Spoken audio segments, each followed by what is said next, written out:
I am aware, like I am aware that no connection with the existence and everything. Right.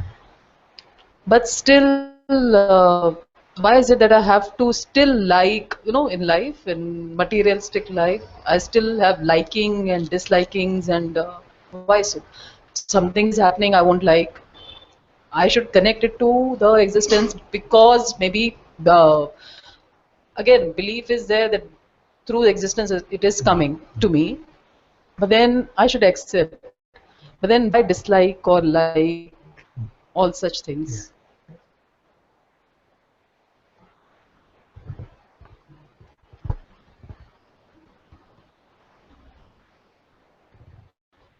Without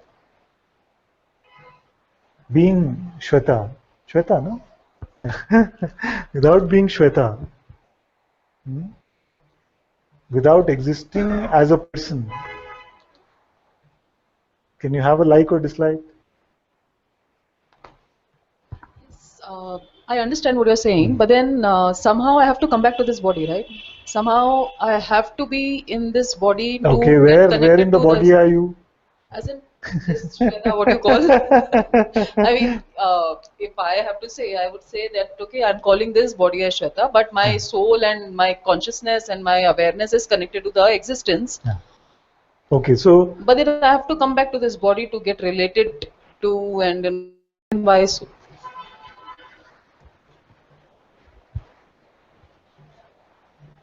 the first thing to know is that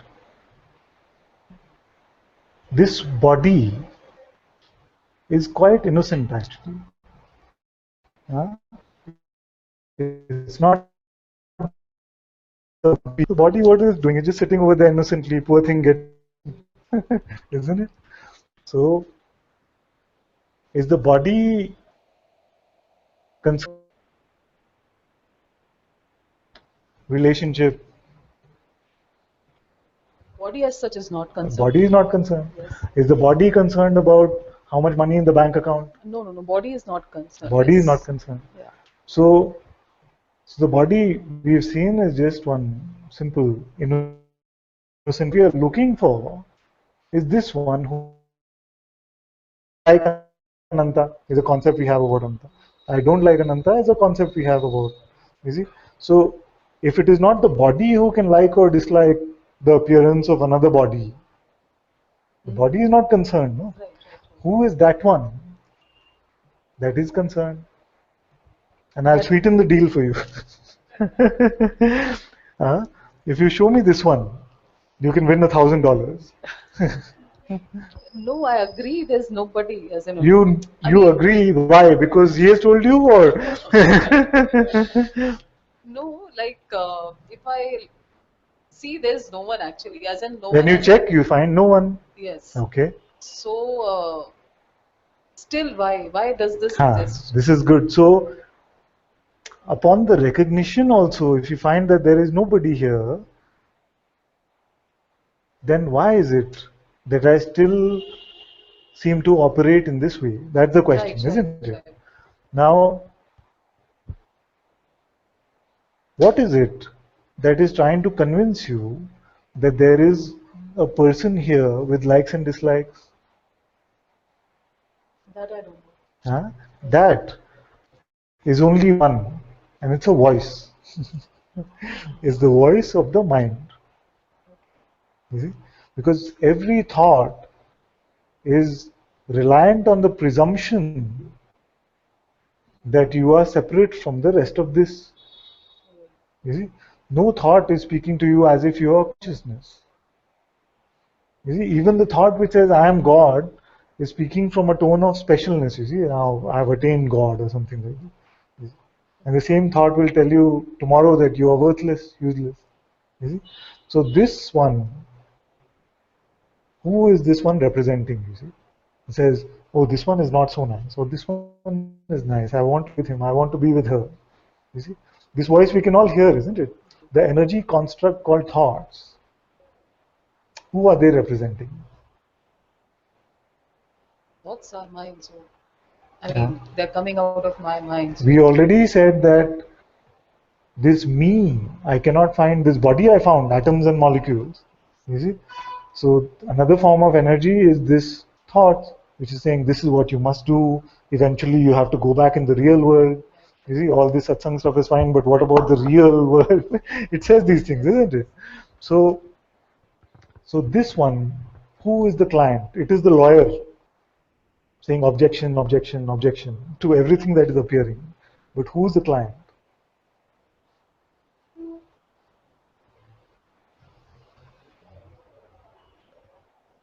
I think I'm the one who's bearing his thought. So, I Uh, mean, my thoughts. So, so this me is which one? We already said body. So the mind will come and say, but see, now you're spending too much money, your bank account will become less. Body doesn't know anything about money.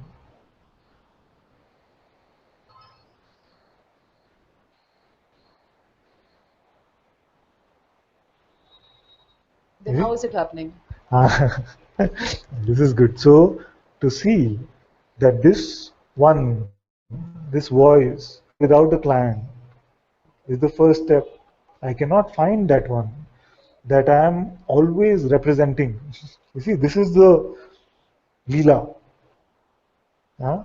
If this world of Maya appears, the Leela is the play in this world of Maya, which means that first I have to presume myself to be this person, which I can't find. I look and I look and I look.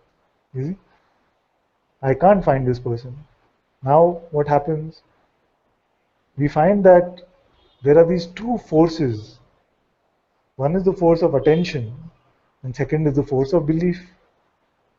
How does it work? A thought will come.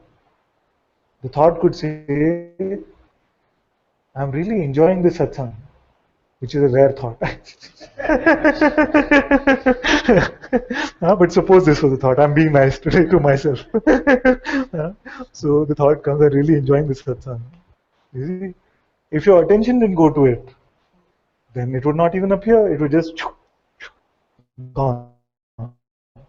Yeah, something, just pass. But attention goes to it. Here, you see, this attention is there. You see, don't bring your attention to a pink colored elephant. Very quickly attention starts going to this visual of it, isn't it? You see? So this attention is a tricky force. The more you try to control it, the more it wants to run. You see, I don't think of an orange, quickly attention goes to an orange. You see? Attention is like that. But just because attention goes to it doesn't mean you're still identified as a person. The ego is not yet born in a sense. You see? You also need to give it your belief. You see? So if the thought is saying, oh, I am wearing an orange jacket today, you see? Your attention went to it, but still you have not believed it. You see? So you also have the power of belief. You see? So it is this power of belief which allows you to define yourself in some way. I am like this, I am honest person, I am hardworking, you see, I am straightforward, you see, these kind of things. We define about ourselves because we have the power to believe about ourselves. You see? Now, the person that we are presuming ourselves to be is nothing but a bundle of these concepts. I am this, I am this, I am this, I am this.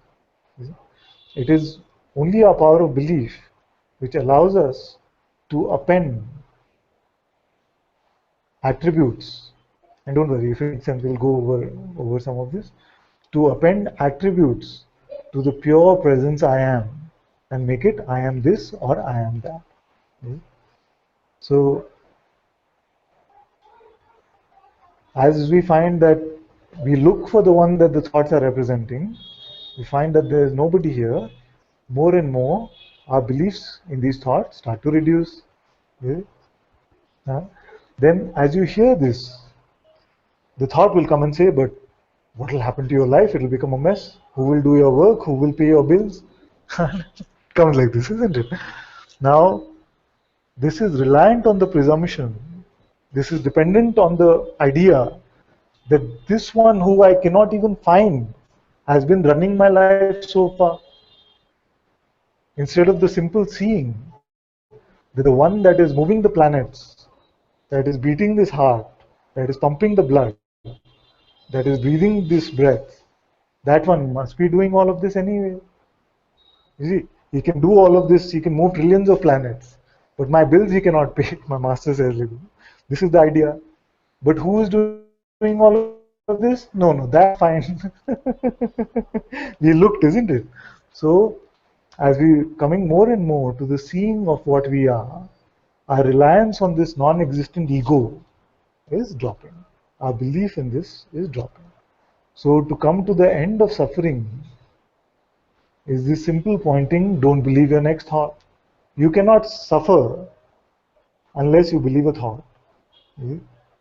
You cannot even report something that is happening to you unless you buy a thought about it.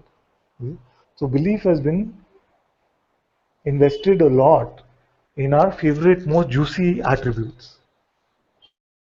So we've been very focused on our relationship. Then when a relationship thought comes, then that will still get our belief. You see, if I say that you are terrible at ice skating, these old examples are coming back because you guys are here in Satsang.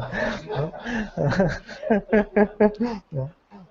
So if I say you're terrible at ice skating, does it hurt you? It doesn't hurt you. But if I say you're a terrible wife, ouch. Okay. If I say you're a terrible, something will get you. You see. So why not terrible ice skating? Because there is no identity invested with that.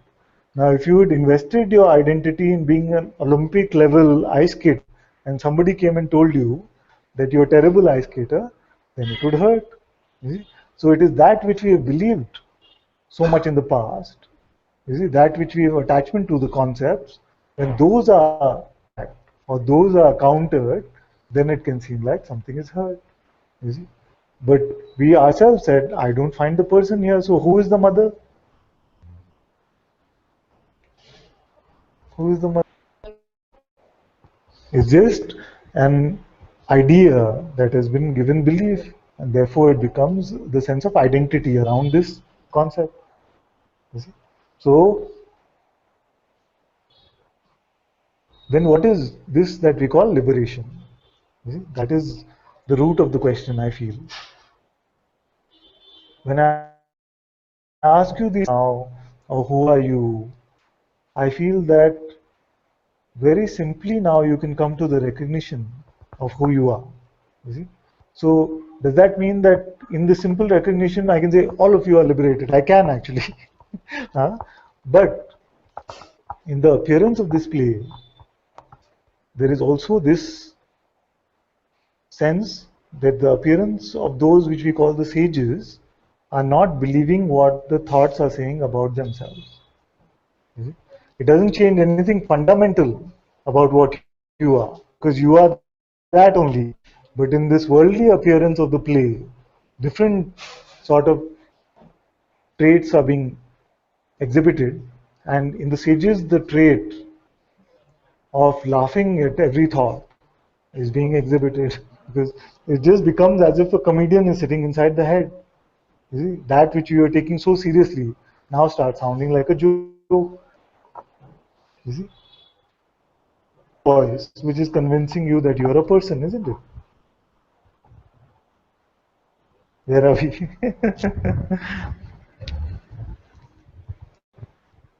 What happened? Something happened. You can say, I've heard everything. Yeah. Was there a but or something? So when we are so much into, getting connected, I mean, to the existence and everything, why can't we just stay there? So the question is, in a different way, we ask this question often in satsang, that Bhagwan said, abide in that or stay as that, for example. You see? Now, the flip side to it is that can you leave that and show me? Cannot leave it. So if you cannot leave it, then what effort can we make to connect to it? You see? So therefore, the sense of abiding in it, or when it is pointed stay as the self, it only means, in a very natural way, stop pretending to be something you're not. Okay?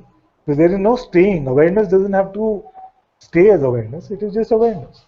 I ask you, can you stop being? Can't stop being. Then are you making an effort to be? No. You see? So if being is happening, so what is there to abide? It is just effortless. You see? So I would like to say that it is the dropping of the pretense, which is the abiding.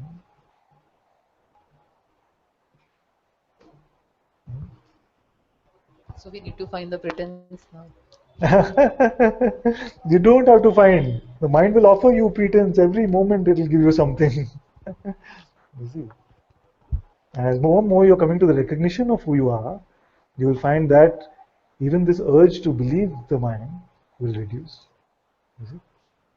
Just like once you find that it is cholesterol which led to the second heart attack for the body. I'm not making any predictions. I'm just saying, for example, then the plate of mithai on the conveyor belt or the buffet table will not seem that attractive.